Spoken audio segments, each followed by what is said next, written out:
बीच महाराष्ट्र से एक बड़ी खबर आपको बता दें, नांदेड़ में होली पर हुई हिंसा से जुड़ी ये बड़ी खबर है। न्यूज़ 18 के विवेक गुप्ता की खबर है कि पुलिस ने हिंसा के मामले में अब तक 18 लोगों को लिया हिरासत में, जबकि 300 लोगों के खिलाफ दर्ज हुआ है मामला। नांदेड़ में एक दिन पहले होली के मौके पर जुलूस नहीं निकलने पर नाराज लोगों ने पुलिस की टीम पर हमला कर दिया था, जिसमें 4 पुलिसकर्मी जख्मी हो गए थे।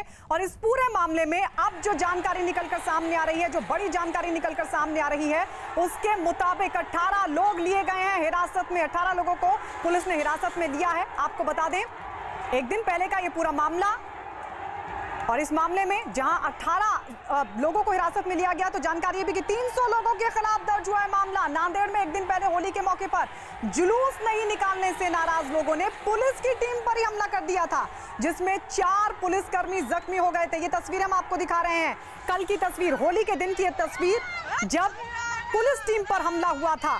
पुलिस की तरफ से जुलूस नहीं निकालने दिया जा रहा था और इसी से नाराज लोगों ने पुलिस टीम पर जबरदस्त तरीके से हमला किया था। जुलूस रोकने पर यह पूरा बवाल देखने को मिला था। देखिए किस तरीके से पुलिस पर यह पूरी भीड़ हावी हो गई थी और पुलिस ने पूरी कोशिश की इस भीड़ को शांत कराने की, लेकिन जब यह भीड़ शांत नहीं हुई, पुलिस की टीम पर हमला कर दिया गया। 4 पुलिसकर्मियों को इस भीड़ ने जख्मी किया, जिसके बाद 18 लोगों को हिरासत में लिया गया। 300 के खिलाफ मामला दर्ज। विवेक हमारे सहयोगी जुड़ गए हैं ज्यादा जानकारी के साथ। विवेक, कौन ये लोग 18 लोग जिनको हिरासत में लिया गया, और जरा ये कल की घटना बताइए, किस तरीके से जबरदस्त तरीके से भीड़ एकदम से बेकाबू हो गई, पुलिस टीम पर हमला कर दिया, क्यों?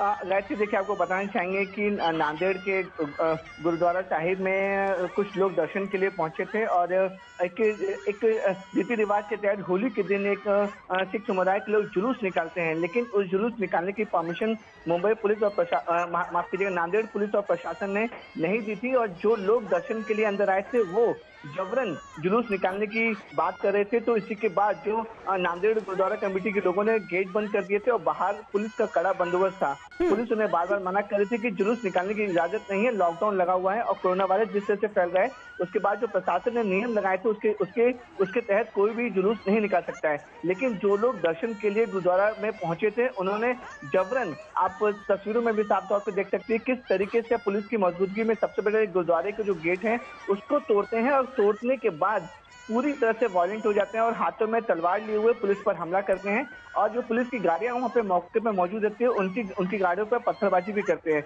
इस पूरे मामले में 4 पुलिस वाले घायल हो जाते हैं और पुलिस ने कार्रवाई करते हुए अब तक 18 लोगों को हिरासत में लिया हुआ है और 300 लोगों के खिलाफ पब्लिक प्रॉपर्टी और गवर्नमेंट स्टाफ के साथ मारपीट करने के आरोप में मामला भी दर्ज किया है। विवेक, लौटेंगे आपके पास अपने दर्शकों को ये जानकारी दे दे जो आप बता रहे हैं कि किस तरीके से भीड़ बेकाबू हुई थी। महाराष्ट्र के नांदेड़ में एक दिन पहले बवाल की शुरुआत उस वक्त हुई जब होली का जुलूस निकालने से रोकने पर नाराज भीड़ ने पुलिस टीम पर हमला कर दिया।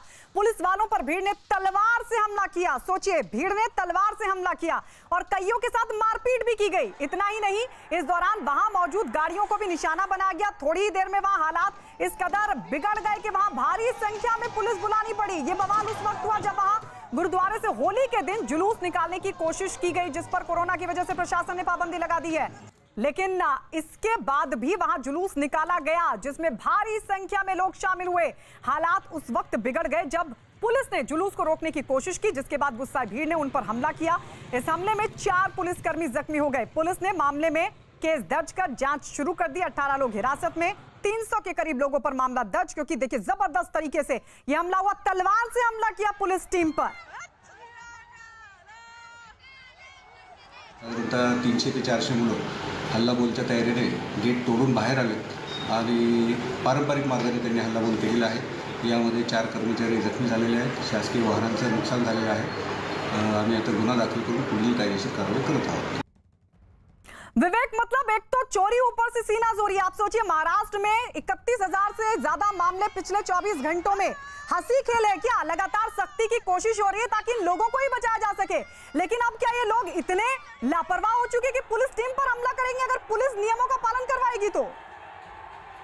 बिल्कुल गायत्री, आपने देखिए महाराष्ट्र में कोरोना वायरस के मामले काफी तेजी से बढ़ रहे हैं। उसी के मद्देनजर रखते हुए कई शहरों और जिलों में लॉकडाउन और नाइट कर्फ्यू लगा दिए गए हैं। उनमें से एक नांदेड़ भी है और नांदेड़ में ये पूरा नाइट कर्फ्यू के साथ साथ लॉकडाउन भी लगा हुआ था। लेकिन जिस तरीके से गुरुद्वारे में लोग दर्शन के लिए पहुंचे उसको लेकर भीड़ काफी ज्यादा अंदर हो गई थी। और जिस तरह से जो उनके रिचुअल्स होते हैं कि होली के दिन एक जुलूस निकाला जाता है गुरुद्वारे के बाहर से, उसकी परमिशन नांदेड़ पुलिस ने नहीं दी थी। साथ ही साथ जो गुरुद्वारा कमेटी के लोग हैं वो भी अपने भक्तों को समझा रहे थे कि ऐसा जुलूस निकालने की कोई जरूरत नहीं है, क्योंकि कोरोना वायरस बहुत तेजी से फैल रहा है। लेकिन जो लोग दर्शन के लिए वहां पे पहुंचे हुए तो वो काफी ज्यादा उग्र हो गए। उग्र होने के बाद ना ही उन्होंने कमेटी की बात मानी, ना ही नांदेड़ पुलिस की बात मानी। अब साफ तौर पर देख सकते हैं कि वायलेंस इतनी ज्यादा हो गई, क्योंकि उन्होंने गुरुद्वारे के जो मेन गेट है उसको तोड़ते हुए बाहर आए और पुलिस वालों पे सीधे हमला करने लगे। पुलिस वालों ने अपने बचाव के लिए काफी कोशिश भी की थी, लेकिन जो लोग थे वो काफी बड़ी संख्या में थे। और जिन लोगों ने ठीक है विवेक, लौट रहे एक बार फिर से इन तस्वीरों को दिखा दे अपने दर्शकों को। देखिए किस तरीके से पूरा बवाल हुआ। दो तस्वीरें आपके सामने। पहली तस्वीर में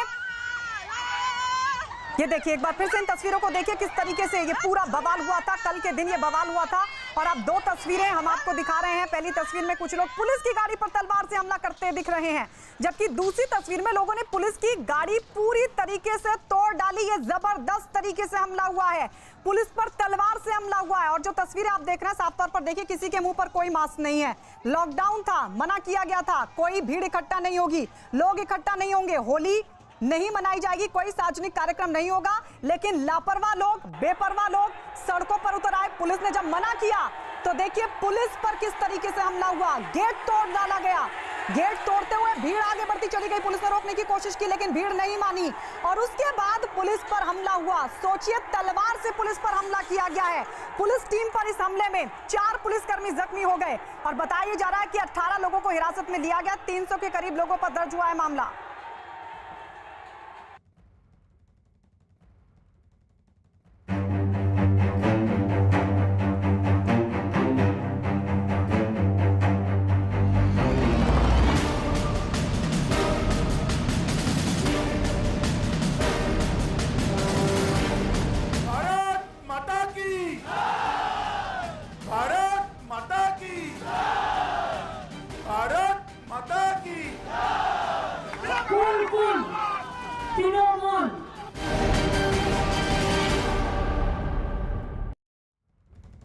पश्चिम बंगाल में दूसरे चरण के चुनाव प्रचार का आज आखिरी दिन है। बीजेपी और टीएमसी ने अपनी पूरी ताकत लगा दी है।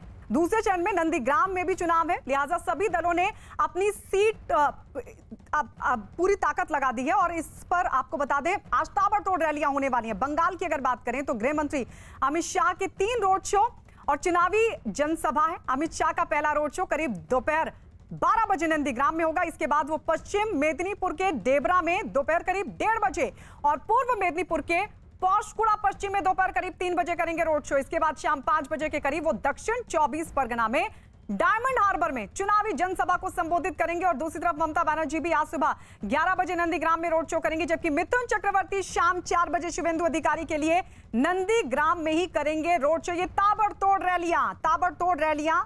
दूसरे चरण का चुनाव 30 सीटों पर, 4 जिलों की 30 सीटें हैं जिन पर चुनाव होना है। और इस सब के बीच आज चुनाव प्रचार का क्योंकि आखिरी दिन है, लिहाजा सभी दलों ने अपनी पूरी ताकत झोंक दी। इसी कड़ी में जहां एक तरफ ममता बनर्जी 11 बजे नंदीग्राम में करेंगी रोड शो, तो वहीं अमित शाह की तरफ से भी रोड शो होगा 12 बजे। 4 बजे मिथुन चक्रवर्ती शुभेंदु के लिए वोट मांगेंगे। मंत्री अमित शाह आज नंदीग्राम में रोड शो करेंगे और इस वक्त हम उसी स्पॉट पे मौजूद हैं जहां से रोड शो ये निकलेगा। मेरे पीछे यहां पर आप देख सकते हैं कि पूरी तरीके से रथ तैयार है। इसी रथ पर सवार होके बड़ो पुल से लेकर शिव मंदिर तक अमित शाह रोड शो करेंगे। और शिव मंदिर जो है ये रियापाड़ा में है। शिव मंदिर वही शिव मंदिर जहां पर पूजा अर्चना करने के बाद ममता बनर्जी नॉमिनेशन भरने गई थी। और शिव मंदिर से अगर ममता बनर्जी ने जो घर किराए पर लिया है, अगर उसका डिस्टेंस की बात करें तो महज 600 मीटर की डिस्टेंस है। और जो ये रोड शो है बड़ो पुल से लेकर शिव मंदिर तक, उसका डिस्टेंस की बात करें जो अमित शाह आज करने वाले हैं वो तकरीबन 2.5 किलोमीटर है। मैं तस्वीरों के जरिए आपको दिखाना चाहूंगा। देखिए तैयारी पूरी तरीके से यहाँ पर हो रही है। 12 बजे दोपहर 12 बजे के बाद ये रोड शो शुरू होगा और यहाँ पर यही वो रथ है जिस रथ पर सवार होके अमित शाह, शुभेंदु अधिकारी वो रोड शो करेंगे। और उसके पीछे जो है छोटे छोटे रथ होंगे जिस पर लाउड स्पीकर वगैरह होगा। आप देख सकते हैं यहाँ तस्वीरों में पूरी तैयारी यहाँ पर की जा रही है। जिस इन्हीं गाड़ियों में जो दूसरे नेता होंगे वो नेता सवार होंगे और यहाँ पर बीजेपी के कार्यकर्ता जो है सुबह से ही लगातार इस पूरे इलाके में झंडे वगैरह लगा रहे हैं। बीजेपी के झंडे यहाँ पर आप देख सकते हैं। तो इस तरीके से तैयारी है कार्यकर्ताओं में जोश है, बीजेपी के कार्यकर्ताओं में। और पूरे झंडा वगैरह पूरे इलाके में लगाया जा रहा है। तकरीबन 2.5 किलोमीटर का ये अमित शाह का रोड शो होगा नंदीग्राम में, और जहां रोड शो खत्म होगा उससे महज 600 मीटर की दूरी पे ममता बनर्जी का घर है। तो नंदीग्राम में चुनावी दंगल और इस सब के बीच आज तीन दिग्गज आज चुनावी सभा करेंगे। जहां एक तरफ ममता बनर्जी 11 बजे रोड शो करेंगी तो वहीं अमित शाह का 12 बजे रोड शो होना है। मिथुन चक्रवर्ती 4 बजे शुवेंदु के लिए मांगेंगे वोट, क्योंकि नंदीग्राम जिस पर सभी की निगाहें टिकी है, एक तरफ गुरु है और दूसरी तरफ चेला। एक तरफ ममता बनर्जी है जो यहां से चुनावी टक्कर दे रहे हैं शुवेंदु अधिकारी को, तो वहीं दूसरी तरफ शुवेंदु अधिकारी भी ताल ठोक रहे हैं। इस सब के बीच दिग्गजों ने लगा दी है पूरी ताकत। पश्चिम बंगाल की सीएम ममता बनर्जी ने एक चुनावी रैली के दौरान विवादास्पद बयान दिया। नंदीग्राम सीट से चुनाव लड़ रही ममता बनर्जी ने अपनी पूरी ताकत लगा दी है। ममता बनर्जी ने नंदीग्राम में ही डेरा डाल लिया है। सोमवार की चुनावी रैली में ममता बनर्जी ने इशारों में बीजेपी के नेताओं को धमकी दी कि सेंट्रल फोर्स चुनाव के बाद चली जाएंगी और टीएमसी की सरकार बनी तो उन्हें देख लेंगे। ममता बनर्जी ने कहा कि वो एक एक को नाम से जानती हैं और चुनाव में जो गुंडागर्दी हो रही है प्रशासन उसे बर्दाश्त नहीं करेगा और ना ही किसी को बख्शा जाएगा। ममता बनर्जी ने तंज कसते हुए कहा कि तब बीजेपी के लोग कहेंगे कि केंद्रीय सुरक्षा बल को कुछ और दिन रहने दो ताकि वो बचे रहें। सुनिए ममता बनर्जी ने क्या कहा।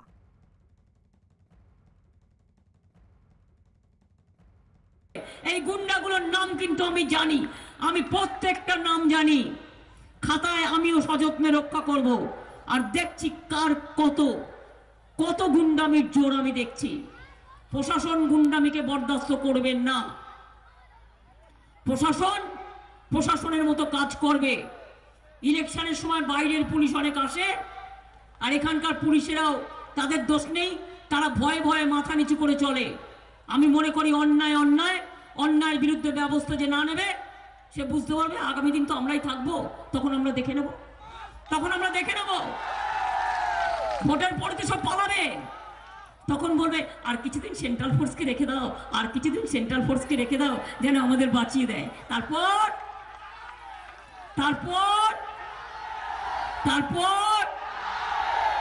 এখন আর দেরি নয়। और इस वक्त नंदीग्राम से हमारे साथ हमारे सहयोगी अमित लाइव जुड़ गए हैं। अमित, नंदीग्राम में नाक की लड़ाई, इस कदर के हिंसक झड़पें, शुवेंदु अधिकारी के काफिले पर लगातार हमला और तो और ममता बनर्जी धमकी दे रहे कि सेंट्रल फोर्सेस को जाने दीजिए फिर बताएंगे। मतलब नाक की लड़ाई में नौबत यहां तक कि खुलेआम धमकी। जी हाँ बिल्कुल। और अब सबसे पहले तो बताऊं कि जो शुवेंदु अधिकारी अमित शाह की जो आज रोड शो है वो शुरू होगी 12 बजे। उससे पहले 11 बजे ममता बनर्जी का नंदीग्राम में एक रैली है और रैली में शामिल होने के लिए ममता बनर्जी जो है उनका चॉपर यहाँ पर लग चुका है। जो यह रैली शुरू होने वाला है अमित शाह का, ये महज 500 मीटर या 600 मीटर की दूरी है इस रैली से जो ममता बनर्जी का घर है। और देखिए किस तरीके से जो बीजेपी के कार्यकर्ता यहाँ पर खड़े हैं और जिस तरीके से कल बयान आया ममता बनर्जी का, उस बयान के बाद बीजेपी के कार्यकर्ता इतने ज्यादा नाराज हैं कि वो लगातार यहाँ पर नारेबाजी कर रहे हैं, जय श्री राम के नारेबाजी कर रहे हैं और दूसरे नारेबाजी कर रहे हैं। मैं एक तस्वीर आपको यहाँ पर दिखा देता हूँ सीधे। यहाँ पर देखिए पूरी तैयारी यहाँ पर कर ली गई है। बीजेपी कार्यकर्ता जो है वो यहाँ पर मौजूद है सैकड़ों की तादाद में। ये होर्डिंग्स वगैरह सब लगाए जा रहे हैं यहाँ पर, तस्वीरों में आप देख सकते हैं। ये जितने भी कार्यकर्ता होंगे उनके हाथों में ये कटआउट्स होंगे और इस तरीके की तैयारी है। और ये जो रथ है ये रथ जो है ये तैयार किया गया है अमित शाह के लिए। यहाँ पर महिलाएं यहाँ पर मौजूद है, महिला कार्यकर्ता। अमित शाह 12 बजे के बाद पहुंचेंगे। हाँ पहुंचेंगे। कल जिस तरीके से ममता बनर्जी ने बयान दिया था, कहा था कि सेंट्रल फोर्सेस जब को कुछ दिन और रोकना पड़ेगा, उनकी सरकार बनेगी तो देख लेंगे। सब झूठ बोलेगा, सब झूठ बात बोलता है, सब झूठ बोलती है। ममता दीदी तो यहाँ पर झूठी की राजनीति करती है, झूठा मुख्यमंत्री है। सब कुछ नंदीग्राम में है मिथ्या होता थोड़ा हुआ था किंतु वो झूठ बोलता है। गायत्री आप सुन सकते हैं किस ठीक तरीके है से अमित लौटेंगे, इनसे पूछने की कोशिश कीजिएगा कि क्या अब नौबत इस कदर आ गई है? और सबसे बड़ी बात तो है कि सेंट्रल फोर्सेस वहां पर है, तब ये हाल है। सेंट्रल फोर्सेस नहीं होंगी तो क्या होगा? लौटेंगे अमित आपके पास। पश्चिम बंगाल के बांकुड़ा में बीजेपी और टीएमसी के कार्यकर्ताओं में बीती रात भीषण झड़प हुई है। बांकुड़ा में पहले चरण का मतदान हो चुका है, जबकि 8 विधानसभा सीटों में दूसरे चरण में चुनाव होने और इस बीच बीती रात तारापुर इलाके में बीजेपी और टीएमसी के कार्यकर्ता आमने सामने आ गए। इस हिंसक झड़प में दोनों तरफ के कई कार्यकर्ता जख्मी हुए हैं। दोनों तरफ के कार्यकर्ता हाथों में लाठी और डंडे लेकर नारेबाजी करते हुए दिखाई दिए। मौके पर पहुंची पुलिस ने लाठी चार्ज कर लोगों को भगाया। इलाके में तनाव को देखते हुए भारी संख्या में पुलिस बल तैनात किया गया है।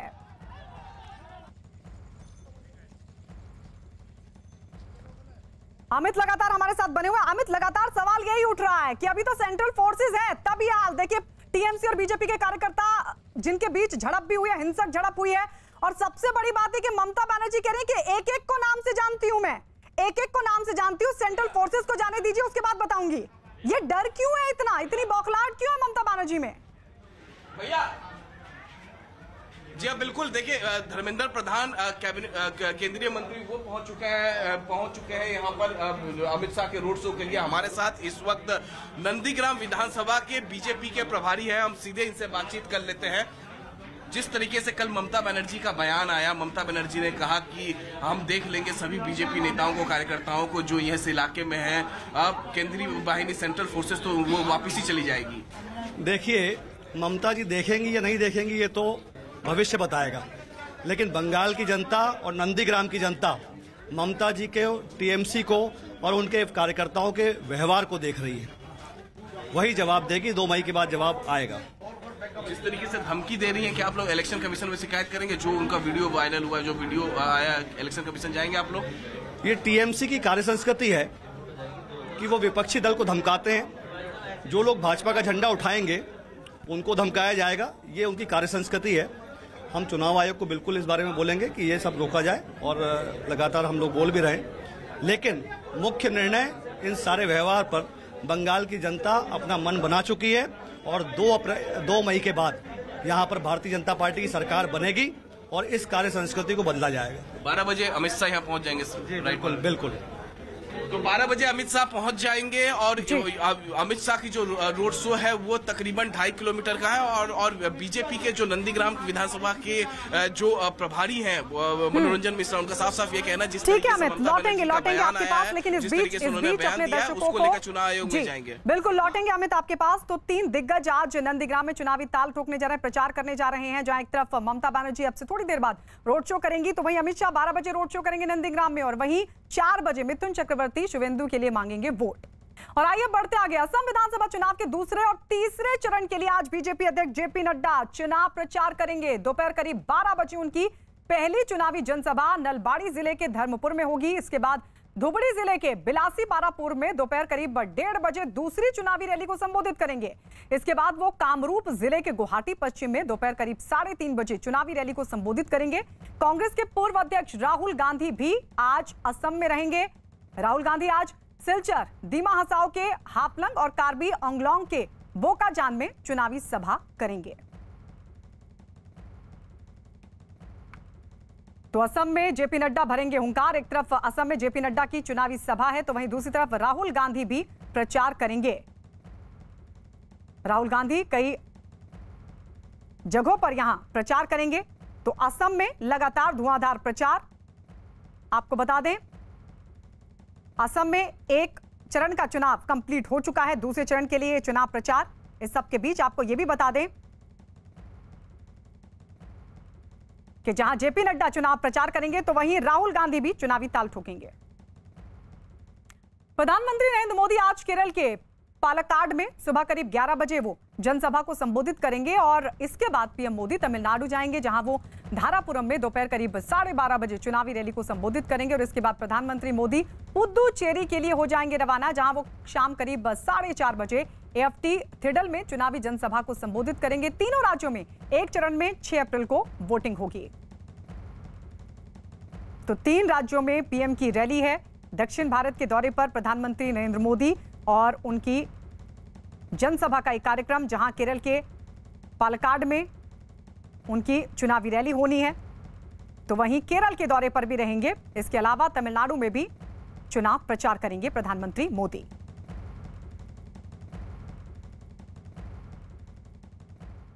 देश भर में कोरोना दिन ब दिन लगातार बेकाबू हो रहा है। पिछले 24 घंटे की अगर बात करें तो देश भर में कोरोना के 56,211 नए मरीज सामने आ चुके हैं, जबकि कोरोना की वजह से 271 लोगों की जान भी चली गई। कोरोना प्रभावित राज्यों में महाराष्ट्र सबसे आगे है, जहां पिछले 24 घंटों में 31,500 से ज्यादा मरीज सामने आ चुके हैं, जबकि इस महामारी की वजह से 102 लोगों ने दम तोड़ दिया। कोरोना के मामलों में 3,000 नए मामलों के साथ कर्नाटक दूसरे नंबर पर, जबकि पंजाब तीसरे नंबर पर है। तो कोरोना के मामले बढ़ रहे हैं। एक दिन में 56,000 से ज्यादा मामले सामने आ चुके हैं और सबसे पहले पायदान पर महाराष्ट्र लगातार बना हुआ है। 31,500 से ज्यादा मामले यहां सामने आ चुके हैं। महाराष्ट्र में हालात बिगड़ चुके हैं। इसके अलावा कई राज्यों में कोरोना लगातार पैर पसार रहा है।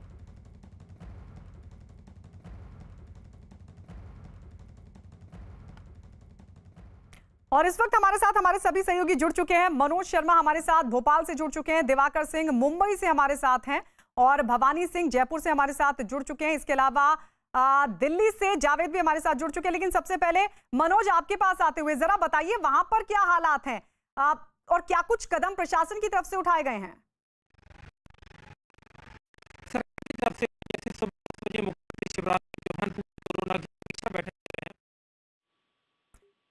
मनोज, ऑडियो प्रॉब्लम है आपके पास, हम लौटेंगे। दिल्ली से जावेद भी हमारे साथ लगातार बने हुए हैं। जावेद, दिल्ली में भी लगातार केसेस बढ़ रहे हैं, जरा बताइए वहां पर क्या हालात हैं और किस तरीके से अब इसको निपटने की आगे की तैयारी सरकार की? गायत्री, दिल्ली में पिछले 24 घंटों में इस साल के सबसे ज़्यादा केसेस आए हैं। 1900 से ज़्यादा मामले आए हैं। इस वक्त मैं आईएसबीटी आनंद विहार पे मौजूद हूँ और ज़रा टॉप एंगल से आपको तस्वीर इस आसपास के इलाके की दिखाते हैं। देखिए ज़रा, ये मेरे बाईं तरफ ये कौशाम्बी डिपो है। यहाँ पर आपको सैकड़ों लोग नज़र आएंगे और बहुत सारे लोग ऐसे हैं जो बिना मास्क और सोशल डिस्टेंसिंग के, देखिए हमारे कैमरे में आपको नज़र आएंगे, तो समझ सकते हैं कि जो लापरवाही है वो किस हद तक है। अब ज़रा दिल्ली की तरफ वाला जो इलाका है, इस तरफ की भी तस्वीरें दिखाते हैं। देखिए कितनी ज़्यादा भीड़ है, ऐसा लग रहा है कि कोई दिक्कत ही नहीं है, सब कुछ सामान्य चल रहा है। लोगों को पता ही नहीं है कि इतने ज़्यादा केसेस आ रहे हैं और बहुत ख़तरा लगातार बना हुआ है। देखिए ये सड़क आप देख लीजिए किस तरह से लोग अपने आम दिनों की तरह यहाँ पर आ रहे हैं। हैरानी की बात यह है कि लोगों में तो लापरवाही है ही, साथ ही इस पूरे इलाके में हम घूमे हैं, यहाँ पर कोई जिला प्रशासन की टीम नजर नहीं आ रही है, क्योंकि देखिए जब केसेस बढ़ते हैं तो इन्फोर्स करना पड़ता है, लोगों को कहना पड़ता है, इम्प्लीमेंट कराना पड़ता है जो कानून है, कोरोना के नियम है। यहाँ देखेंगे, देखिए ये बिना मास्क के निकल रहे हैं, कैमरा देखते ही लगा लिया मास्क। लौट रहे जावेद, लौट रहे आपके पास। तो ये तस्वीरें दिल्ली से 1900 से ज्यादा मामले पिछले 24 घंटों में, और सबसे हैरानी वाली बात ये कि प्रशासन के अधिकारी नियमों का पालन करवाते हुए यहां पर नजर नहीं आए। महाराष्ट्र की अगर बात करें तो यहां पर भी लगातार हालात बिगड़ रहे हैं। महाराष्ट्र क्योंकि पहले पायदान पर बना हुआ है कोरोना के मामलों में, महाराष्ट्र में कोरोना की रफ्तार थमने का नाम नहीं ले रही और पिछले 24 घंटों में राज्य में कोरोना के 31,500 से ज्यादा मरीज सामने आ चुके हैं, जबकि इस महामारी की वजह से 102 लोगों ने अपनी जान गंवा दी। अकेले मुंबई शहर में कोरोना के करीब 5,900 मरीज मिले हैं और वहां 12 लोगों की जान चली गई है। इसी तरह पुणे की अगर बात करें तो पिछले 24 घंटों के दौरान करीब 5,000 केस सामने आए और 31 लोगों की मौत हो गई। कोरोना को फैलने से रोकने के लिए राज्य में नाइट कर्फ्यू भी लगा दिया गया है, कुछ शहरों में लॉकडाउन लगाया गया है, लेकिन अब उद्धव ठाकरे सरकार ने कोरोना के संक्रमण चेन को तोड़ने के लिए राज्य में लॉकडाउन लगाने के संकेत दिए हैं।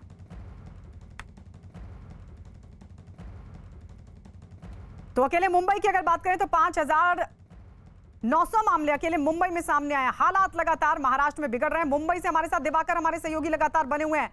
दिवाकर, जरा सबसे पहले तो वहां की तस्वीर दिखाइए, क्योंकि अभी जावेद ने भी कुछ तस्वीरें दिखाई, बहुत सारे लोग मास्क नहीं लगा रहे हैं और महाराष्ट्र तो पहले नंबर पर है। और सबसे हैरानी वाली बात यह कि कई सख्त नियम, लेकिन उसके बावजूद भी नांदेड़ की तस्वीर हमने देखी, वहां तो पुलिस टीम पर तलवार से हमला कर दिया गया। यहां पर किस तरीके के हालात हैं? गायत्री, देखिए, जो कोरोना के केसेज बढ़ रहे हैं उसके लिए कहीं ना कहीं लोग भी जिम्मेदार हैं और जो प्रशासन है वो भी जिम्मेदार है। मैं जहां मौजूद हूं ये दादर की सब्जी मंडी है। यहां पर हर दिन काफ़ी ज़्यादा भीड़ होती है। मैं आपको फिर से तस्वीरें दिखाता हूं कि ये भीड़ थोड़ी कम इसलिए हो जाती है क्योंकि इस वक्त हो जाता है, 10 बज जाता है, धूप हो जाती है, इसलिए भीड़ जो है कम हो जाती है। लेकिन अब भी जो तमाम लोग जो बैठते हैं यहाँ पर मास्क सिर्फ इसलिए लगाते हैं ताकि प्रशासन कोई कार्रवाई ना करे या फिर मीडिया के कैमरों की नज़र ना पड़े, इसलिए लोग मास्क लगा के रखते हैं। लेकिन जिस तरह के केसेज यहाँ पर बढ़ रहे हैं, 7 हॉकर्स इसी मार्केट में कोरोना पॉजिटिव पाए गए थे जब बीएमसी ने एंटीजन टेस्ट किया था। लेकिन उसके बाद भी बीएमसी की तरफ से कोई भी कदम गायत्री नहीं उठाया गया। बीएमसी और राज्य सरकार लॉकडाउन के संकेत लगातार दे रहे हैं, लेकिन बीएमसी के पास इस मार्केट को लेकर कोई भी उपाय योजना अब तक नहीं है। हर दिन ये भीड़ होती है और ना ही कोई फैसला इस मार्केट को लेकर किया गया है कि आखिर इस मार्केट का करना क्या है। इतनी सारी भीड़ है। लौट रहे आपके पास, मध्य प्रदेश में भी हालात बिगड़े, 2000 से ज्यादा मामले नए केसेस सामने आए हैं। हमारे साथ मनोज लगातार बने हुए हैं। मनोज, जरा बताइए, वहां पर तो धारा 144 को लेकर भी विचार किया जा रहा है, क्या है रणनीति, क्या है स्ट्रैटेजी सरकार की रोकने के लिए? सरकार के लिए सबसे डराने वाला जो आंकड़ा है वो है 10% पर जो संक्रमण दर है, पॉजिटिविटी रेट, वो पहुंची है। इस वक्त हमारे साथ मध्य प्रदेश के जो चिकित्सा शिक्षा मंत्री हैं विश्वास सारंग, मतलब कल शाम को भी आपने बैठक की थी, आज फिर बैठक होगी, मतलब ये आंकड़ा जिस तरह से रोज़ बढ़ रहा है सरकार के लिए चिंता का सबब है। देखिए, निश्चित रूप से पूरे देश में संक्रमण बढ़ रहा है और मध्य प्रदेश में भी लगातार संक्रमण बढ़ रहा है, पर हम पूरी मुस्तैदी के साथ दोनों स्तर पर काम कर रहे हैं। जो 2 हमारे आयाम हैं इस संकट से निपटने के, पहला है कि हम संक्रमण को फैलने से रोकें। उसके लिए ज़रूरी है कि जन जागरण हो। हमने संडे का लॉकडाउन लगाया है उन शहरों में जिसमें कि रोज़ 20 से ज़्यादा केसेस आ रहे हैं। आपके 1 दर्जन से शहर हो गए हैं। हाँ, वही मैं बोल रहा हूँ, जिसमें 20 से ज़्यादा केसेस रोज आ रहे हैं। उनमें हमने संडे का लॉकडाउन लगाया है, नाइट कर्फ्यू लगाया है, जन जागरण के लिए मास्क लगाना और सोशल डिस्टेंसिंग का पालन करना, इसकी व्यवस्था की है। सार्वजनिक जो कार्यक्रम है उन पर रोक लगाई है, चाहे वो शादी का कार्यक्रम हो, चाहे किसी की मृत्यु के बाद का उठावने और तेरही का कार्यक्रम हो। उसके साथ साथ जो संक्रमित हो गए हैं उनका इलाज सुचारू हो सके, इसकी भी हमने पूरी व्यवस्था की। और पूरे प्रदेश में कल ही मैंने हमारे सभी मेडिकल कॉलेज के डीन्स के साथ वीसी के माध्यम से उनको 4 स्तर पर निर्देश दिए हैं। सबसे पहले तो टेस्टिंग हम प्रॉपर कर सके, हमारी जो टेस्टिंग की कैपेसिटी उसको हम जस्ट डबल कर रहे हैं। और अभी कितनी है और कितना कर रहे हैं? तीनों हम लगभग 40,000 टेस्ट रोज करने की स्थिति में, और हम तीनों शिफ्ट में इसको लेके जाने वाले हैं और 24 घंटे में इसकी रिपोर्ट आए, इसकी व्यवस्था हम कर रहे हैं। उसके साथ ही बिस्तर की हमने व्यवस्था, जो हमारे अभी तक का जो पीक था वो सितंबर महीने का था, तो सितंबर महीने के पीक से भी 5% ज़्यादा हमारे बिस्तर हो सके, इसकी हमने व्यवस्था कर दी है। सितंबर से ज़्यादा की आपकी तैयारी है। मध्य प्रदेश के चिकित्सा शिक्षा मंत्री विश्वास सारंग जो ये बता रहे हैं कि सरकार तैयार है, लेकिन इंदौर, भोपाल, जबलपुर, ये जो ऐसे हॉट स्पॉट बीते लगभग 3 हफ्ते से बने हुए हैं, जो लगातार जहाँ मामले बढ़ रहे हैं, और जो पॉजिटिविटी रेट अगर मध्य प्रदेश का 10% है तो इंदौर और भोपाल का तो इससे 1.5 गुना है। ठीक है मनोज, लौट रहे हैं आपके पास। जयपुर से भवानी भी हमारे साथ है। भवानी, वहां पर कितने केस नोट किए गए हैं पिछले 24 घंटों में और हालात किस तरीके के हैं वहां पर? देखिए गायत्री, पिछले 24 घंटे में 900 से ज़्यादा केस हो चुके हैं और तकरीबन पिछले 1 सप्ताह में लगभग डबल हो चुके हैं और एक्टिव केस 8000 पहुंच चुके हैं। राजस्थान के अंदर 1 सप्ताह में ये आंकड़ा काफ़ी ज़्यादा है। इस वक्त जयपुर के रेलवे स्टेशन पे और क्यों बढ़ रहे हैं वो हालात मैं आपको बताता हूँ। ये तस्वीर देखिए कि यहाँ स्वास्थ्य विभाग की टीम बैठी हुई है, इसके लिए देखने के लिए कि जो लोग आ रहे हैं उनकी अगर उनके पास रिपोर्ट है या नहीं है वो जांच की जाए, और नहीं है तो फिर उसके बाद में उनका टेस्ट किया जाए। लेकिन दूसरी तस्वीर गायत्री और बताऊंगा कि यहाँ से कम आ रहे हैं लोग, जहाँ टीम बैठी हुई वहाँ से नहीं आ रहे हैं, दूसरी जगह से निकल रहे हैं। आप किसी भी गेट से देख लीजिए कि देखिए कि यहाँ पर कोई गेट नहीं है, जहाँ से स्टेशन से लोग आ रहे हैं। कहाँ से आ रहे हैं आप? इधर से क्यों नहीं आ रहे हैं? इस साइड से क्यों नहीं आ रहे हैं? इधर से क्यों आ रहे हैं? ये देखिए कि सीधा गेट खुला हुआ है यहाँ से, और ये दूसरा गेट है जहाँ पर, और यहाँ पर होना ये चाहिए था कि रेलवे प्रोटेक्शन फोर्स होनी चाहिए जो इनको यहाँ से रोके और सीधा यहाँ से निकाले, जिससे कि यहाँ स्वास्थ्य विभाग की टीम जांच कर सके। अब टीम के पास में कोई क्योंकि रोकने वाला नहीं है और रुक जाए तो जांच करें, नहीं रुके तो कहाँ से आए आप? तो ये तस्वीर है, ये इसीलिए ज़्यादा बढ़ रहे हैं कि केवल जागरूकता ही नहीं, एक सिस्टम को समन्वित रूप से काम करना होगा। स्वास्थ्य विभाग के साथ में पुलिस की टीम चाहिए, वो यहाँ कमी नजर आ रही। जी बिल्कुल, लौट रहे हैं भवानी आपके पास। एक बार फिर से मुंबई की तरफ रुख कर लेते हैं, महाराष्ट्र की तरफ रुख कर लेते हैं, क्योंकि मुंबई समेत महाराष्ट्र के कई जिलों में कोरोना से हालात लगातार बिगड़ रहे हैं। इसके बावजूद कुछ लोग कोरोना नियम तोड़ने से बाज नहीं आ रहे। कुछ ऐसी ही तस्वीरें दादर सब्जी मंडी से सामने आई। वहां सब्जी खरीदने वालों की भारी भीड़ दिखाई दी। इस दौरान सोशल डिस्टेंसिंग तो दूर की बात है, ज्यादातर लोगों ने मास्क पहनना भी जरूरी नहीं समझा। लोग एक दूसरे से सटकर सब्जियां खरीदते दिखाई दिए। ये हालात मुंबई में 5,900 से ज्यादा केसेस पिछले 24 घंटों में, और फिर ये हालात मुंबई के दादर में। मुंबई सहित पूरे महाराष्ट्र में एक तरफ जहां सरकार लॉकडाउन का संकेत दे रही है, वहीं दूसरी तरफ लॉकडाउन की चेतावनी के बाद भी लोग नियमों का पालन करते नजर नहीं आ रहे हैं।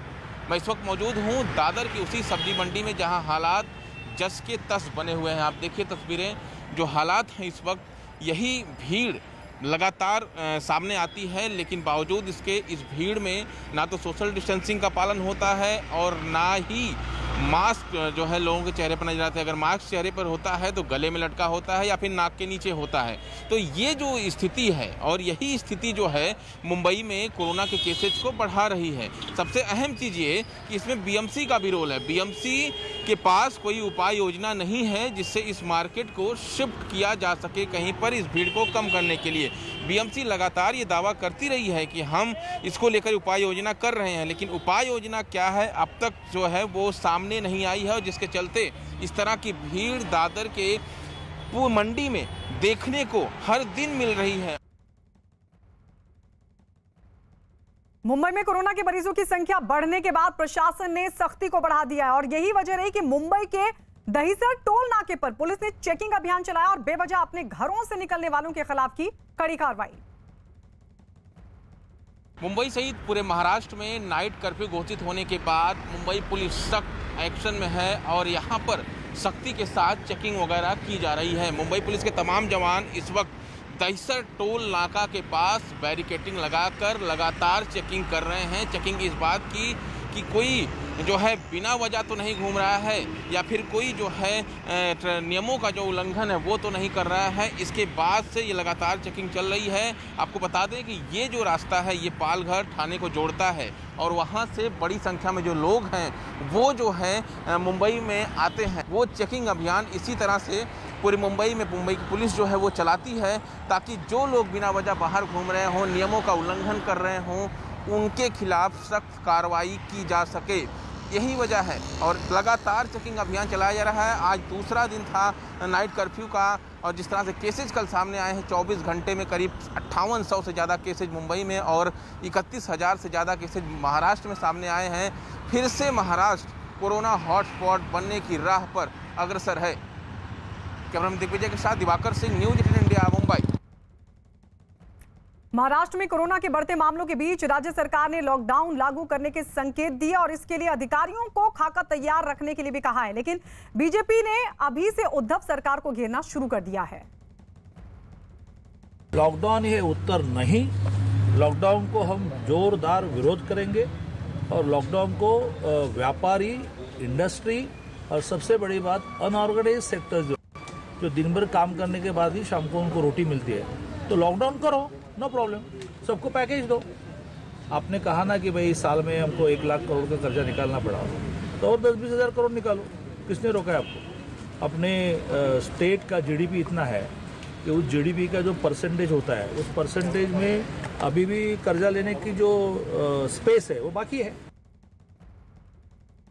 एमएनएस नेताओं ने भी महाराष्ट्र में दोबारा लॉकडाउन लगाने के उद्धव सरकार के संकेत का विरोध किया। उन्होंने आरोप लगाया कि राज्य सरकार अपनी कमियों को छिपाने के लिए इस तरह की बातें कर रही है। जो विरोध हो रहा है कि लॉकडाउन नहीं होना चाहिए, इस पर बात करने के लिए मेरे साथ मनसे के नेता संदीप देशपांडे जी हैं। संदीप देशपांडे जी, एक बार फिर से जो है जिस तरह से केसेज महाराष्ट्र में बढ़ रहे हैं, 60% केसेज आ रहे हैं। महाराष्ट्र सरकार ने 60% केसेज, मतलब अगर देश में बात करें तो 60% केसेज जो हैं वो महाराष्ट्र से आ रहे हैं। तो क्या राज्य सरकार की जो प्लानिंग है फिर से लॉकडाउन करने की, कैसे देखते हैं आप? देखिए, ऐसा है कि इसका कोई साइंटिफिक बेस है नहीं। लास्ट ईयर 23 मार्च को महाराष्ट्र में पहली बार लॉकडाउन हुआ था। उसके बाद केस कम हुए क्या? अप्रैल में केस बढ़े, मई में केस बढ़े, जून में बढ़े, अगस्त में बढ़े। जब लॉकडाउन खुलने की प्रक्रिया चालू हुई तब केसेस कम हुए। तो लॉकडाउन से केसेस कम होते हैं, इसका कोई साइंटिफिक बेस है नहीं। और तभी लॉकडाउन क्यों लगाया गया था? क्योंकि वो टाइम हमें कोरोना के बारे में कुछ पता नहीं था कि उसका मेडिकल प्रोटोकॉल क्या है, उसके ऊपर किस प्रकार से आपको ट्रीटमेंट देनी चाहिए। उस टाइम उसकी जो वैक्सीनेशन थी वो अवेलेबल नहीं थी। अभी तो ये सब चीज़ें अवेलेबल है, तो अब ये लॉकडाउन का कोई मतलब नहीं बनता है। उधर दिल्ली में भी लगातार कोरोना के मामले तेजी के साथ बढ़ रहे हैं, जिसके बावजूद भी लोग लापरवाही बरतने से बाज नहीं आ रहे। राजधानी के आनंद विहार इलाके से कुछ ऐसी ही तस्वीरें सामने आई। यहां लोगों ने सोशल डिस्टेंसिंग का ध्यान नहीं रखा। ये तस्वीर हम आपको दिखा रहे हैं आनंद विहार की। दिल्ली के आनंद विहार इलाके में सोशल डिस्टेंसिंग की जमकर उड़ी धज्जियां। तो दिल्ली में भी लगातार केसेस बढ़ रहे हैं और इस सब के बीच ये जो तस्वीरें हम आपको दिखा रहे हैं,